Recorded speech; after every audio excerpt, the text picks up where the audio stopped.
And they're going with a... Correct me if I'm wrong, this is a Rome Matilda XP Lane Fredrin. Yeah. So eventually ended up with the Fredrin the new Eternal Battle. Yeah. Eternal.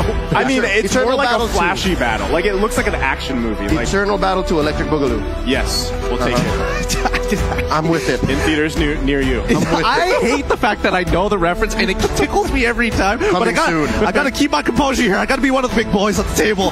But with the final pick coming in for the side of Falcon, is there anything that could really save them here? They lock it. The Harith! Gold Lane Harith! Gold Lane Harith! This is going to be very interesting here, and it's going to be a little tough for at least Hessa to farm comfortably. I was just saying, like, when we had the discussions about the meta and everything, like, Gold Lane, yes, you still have your marksmen, they're great options, but I feel like now more than ever, maybe more than ever, you can actually flex a lot of those picks, even the mage picks, in that Gold Lane. And we've even seen in previous tournaments, even like a Ruby Gold Lane, Hellkirk Gold Lane pop up. Not sure if that's going to happen, but even you mentioned a possibility of, hey, what if Hayabusa Gold Lane, right? There's I feel like room for flexibility just in that lane alone. Yeah. So thinking about how Falcon might approach this matchup is the Harith is one of the heroes that aren't built to break through that zone, that box that Burn X Flash is putting up, because they need that. They need at least one failsafe, one emergency button for them to eventually rely on if the Ling plan to work out. Well, at the very least, they have ways to stop the box. But let's jump right into it. Welcome to the Land of Dawn once again for match number 5. It is going to be Burn X Flash on the blue side up against Falcon Esports on the red. Something to note. Falcon already applying here one of the few things that a Grok only can do, made popular by M2 World Champion Lusty with the minion block. Yep, right? Delaying that wave. Yeah, right there. See, and already Justin is getting a lot of waves. Yeah, no, it's great because now Justin can sit under his turret. Wait, this is about to escalate. Hold up. They're going to cut him off here. D7 has to flicker out. Going to be fine right now, but a lot of tension here between the two teams already early on. Yeah, thank goodness Chima was ready to go for it. In I mean, if this was a pub game, Chima would have just left me to die. Yeah, it is what it is. It is what it is. Sorry, buddy. But yes, more importantly, the mid lane is going to be highly contested here, just so that the side lanes could have a good time. A lot of the pressure is going to be topsy-turvy here. We're on a seesaw. Let's see where the weight is going to be put on. Wait, did Ken not get the purple? Yeah, he did. Oh, he didn't go for the purple yet. You're right. You are right. That's kind of brutal here. Ken doesn't have his purple just yet. He's making his way back to go pick it up here. So okay, He remembered. He still got. I left it in the jungle. Yeah, I left it in the jungle. I'll be back Did I? later. Did I? I did. Yeah. Oh, Yeah. well placed wall there. Naomi gonna allow Ken to go ahead and get the purple buff, but Chima gonna try to cause a little havoc here. Looks like it was secured though by Ken. So yeah, interesting, right? Interesting decision to just leave that towards the end. I think it's smart because Falcon was expecting potential invades, especially when you have D7. He took the Avarice, and that's when you know, oh, hey, Matilda wants to harass me, wants to get some early gold. Yeah, no, and the way that Matilda was adjusted in the last patch, she's more of a killer now. Like, if you hit somebody with the Circling Eagle, they are more likely to prioritize the hit with the Wisps. Wait, I see. He waited for that purple buff so he could time it with this first turtle. Correct. Right? The whole rotation there. So this should just be, yeah, turtle go in the hands of Ken. So that was a good call in the long term of things with that first turtle. Yep, this is a variety of the rotation that was made popular by MSC 2022 champions RSGPH. Yep, really smart plays coming out from Falcon, really understanding and taking it a step further here, because you can see that even with Chima down by his purple buff, he knows he can't really contest it, not expecting this timing to go through. And what this is doing for Burn is it's throwing them off. Do you see how Chima could not even think of even going to the turtle anymore? And they can't even, it's not like they even made much of it in the top lane. So this is also, again, in turn, giving Zipex some space. Yeah, super balanced right now. Naomi, he's pretty far out, and I like what he's doing. He is just matching and mirroring what D7 is doing right now, making sure that they know where Burn is going to try and invest some time and effort to maybe get an advantage, maybe get a little bit of a lead. But Falcon understands the longer this game goes, there is a very high chance for them to actually go for a full-on fight.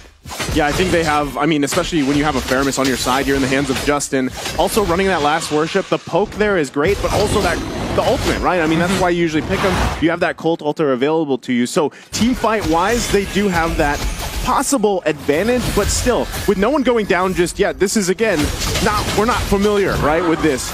Almost 4 minutes in, there's been no first blood just yet. It's very interesting with the compositions they both drafted as well. Oh, wait. Naomi, though, going to take the shots here. He's going to flicker in. He's going to wild charge in the wrong direction, though. Ken, though, able to grab D7, and they find another one as well as Hessa falls here. Whoa, okay, that was about to be bad. Naomi whiffing the ultimate there, but at least they find a trade back. Not worth it. They lost Hessa in the process. And that was one of the most ideal ways that Falcon can actually initiate. Yes, it was tricky for Naomi, but he knew what he was doing. I'm pretty sure comms would show that he was getting in there in the right time, and it allowed Ken to make a beeline for the backline. And he didn't, I don't even think it was Ken who finished off Hessa. He finished off D7, and this allows another free turtle. So now they're going for it. Certainly Eagle going to be popped here. Ken able to secure the turtle, but Zip goes down as Chima able to find the kill. Another wild charge comes forth as D7 falls. Tempest Blade's going to be popped here. Ken looking for Hessa. Can't get the last hit, though, as he falls into the river. And it's I'm Your ATM to secure another one. Beautifully played by Burn. Beautifully played. They all had their battle spells ready to go. Those flickers making all the difference here in these small moments, moment to moments against Falcon. And here's how that Matilda pick alongside the Eve on C-Cat makes a difference. With this kind of lineup, yes, you're playing with the box. But since it is a Matilda with the guiding wind, you're able to relocate. And that's what allowed Burn to win that exchange. Yeah, and now the item power spikes are starting to roll in here, right? C-Cat getting the Ice Queen's wand. He's got a little bit more utility. Even Hessa, he's getting close to that second item. I know for a fact that he already has the Corrosive Scythe. And yes, he's already starting to build up into that Golden Staff, I would assume. Oh, I love it. The Ice Queen wand on the Eve is going to make finding him all the more difficult. First, pick up on the Enchantress Talisman on Justin. Yeah, he's going to be able to use Cult Altar even more. Bloodlust Axe first build up on the Yellow Flash. What's going to happen to Naomi? Oh, Naomi's going to be in trouble here. That's what's going to happen as he falls to Chima. Can the team of Falcon back him up? Hessa going to be the focus. Tempest Blade's going to come down. It's Yellow Flash to grab the kill. Can they grab another one? They're slowed in the real world manipulation. They get the flicker out from D7, but I'm Your ATM here to zone them out. But Chima still going to go into the backside, focusing on Zip. Can't get him, though, and they disengage for now. It's really interesting when you're looking at the thought process of Burn X Flash. Like, yes, we've already lost the guy, but still, they wanted to get something back. It may not be a kill. They are getting battle spells. Now, Yellow Flash can't go for these big flashy plays flickering into the middle of the fight. And more importantly, Zipex is actually having a pretty good time against Hessa. The Calamity Reaper just being more valuable in comparison to a Corrosive Scythe at this stage of the game. Now you're going to think, what happens if this continues for the next 5 minutes, right? So far, Falcon has scored 100% of the turtles, and the only clapbacks that Burn have are when Falcon has no battle spells or when the ults come up wrong off of Falcon. So it's a matter of timing. If this happens for the next 5 minutes, all the more, Hess is going to have a hard time. Yeah, this one goes in the hands of Ken again. A clean sweep on the turtles, and it's Chima that falls to Yellow Flash. C-Cat, though, with the box of death.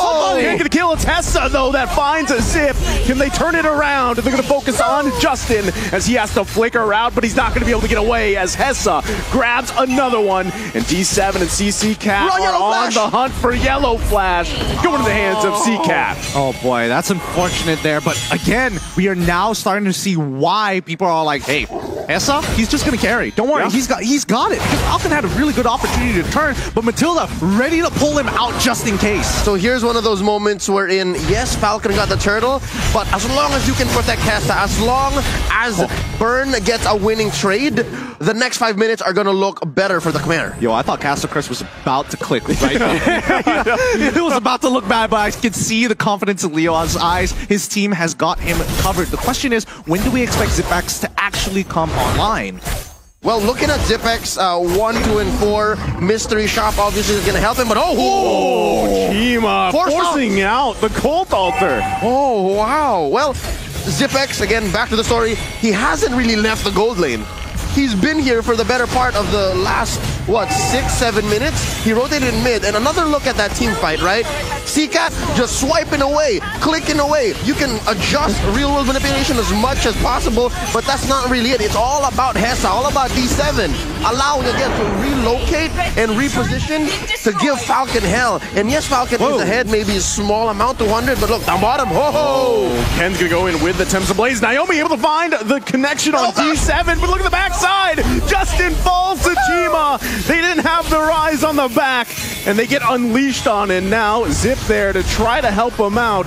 But I think this is going to disengage for now. Hessa apparently died earlier in the fight, so it's still a 1-for-2 trade, and in the end of the day, Burn is still going to have a slight, very slight net profit here. However, mid-turret under fire. Oh, Naomi's going to be in trouble here. Chima on the hunt with that high-end dry. Can't get the kill, though. Ooh. So it's Falcon that's still able to hold on to that tier 1 in the mid lane. Oh, thank goodness. That mid-tier 1 is so very important here, because Ken, once that mid-tier 1 is gone, purple buff might be up for contention for Burn. Oh, fighting for this Lord here. Yellow Flash going to be a little bit too late to the party. Chima able to secure it.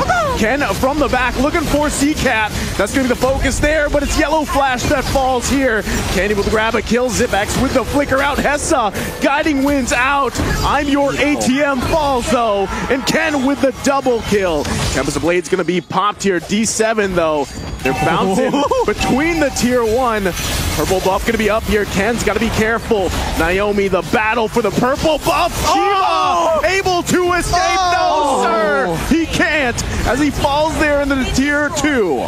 You could see the Falcon fans just jump for a moment thinking that, yes, they stole it. Wait, they did it, but they got the kill, and that's when you expect the jump. So once again, Falcon now actually having a very clear advantage against Burn. It may be very small for now, but this could really start the snowball for Falcon, which we've been waiting for 10 minutes into the game. No Lord, whatever. You don't have a team to protect it. We'll cut down these Lord empowered minions and continue on chugging forward. Burn's not going to make the most of this Lord. Again, it's a free defense, 2K ahead.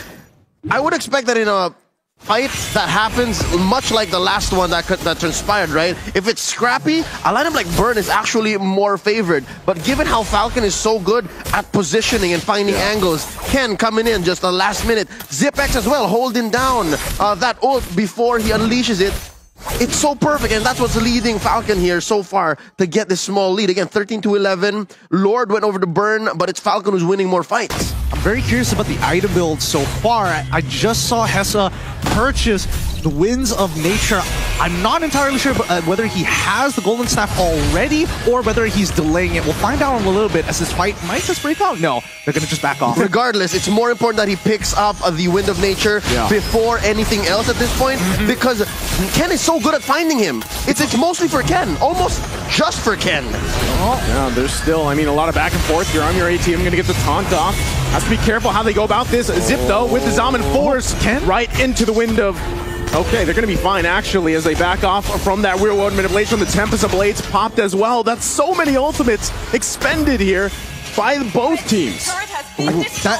That can't be right. Yeah. That cannot be right. I think Falcon had a really big miscommunication there. There is a moment of hesitation. Yeah. You can see that Ken is in really good position to actually use the Tempest Ablaze early enough to actually cancel out CCAT's ultimate, but then at the expense of Falcon's team getting cut down, and even with the Cult Altar being expanded early, just cut through. Tells me it's analysis paralysis. He had to make a decision. Do I find the CCAT, try to cancel that ult and kill him, or give Hessa what he's looking for? And they reposition Hessa. I think Burn knows that that's what Falcon wants. They can keep doing that. I love the term analysis paralysis. That is a good term. And on a Ling, you can't have that. You have to have fast fingers and fast decisions, and that's what happened.